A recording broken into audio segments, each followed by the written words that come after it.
अस्सलामुअलैकुम वरहमतुल्लाहि वबरकातुहू। आपको हमारे चैनल बाबा संडे किचन पे खुशामदीद। आज हमारे बाबा हमारे लिए पकोड़े बना रहे हैं।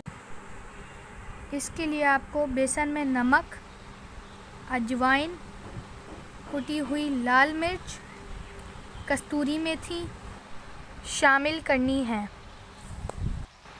अब पानी शामिल करके इसे खूब फेंटें।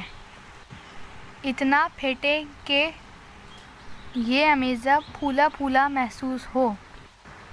अब इसमें थोड़ा सा खाने का तेल शामिल करें। अब सोडा या बेकिंग पाउडर शामिल करके खूब फेंटें।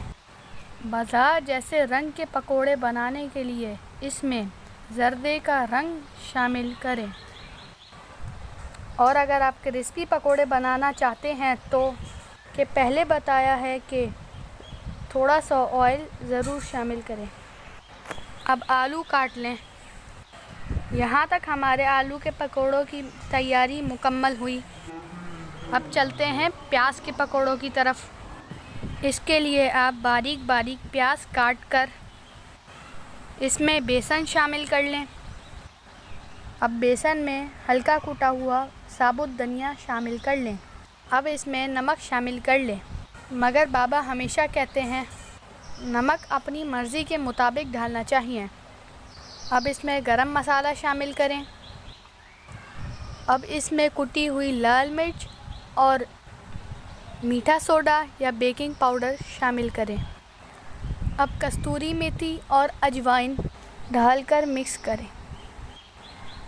इसमें भी तेल और जर्दे का रंग ज़रूर शामिल करें। पानी डाल के खूब फेंटें।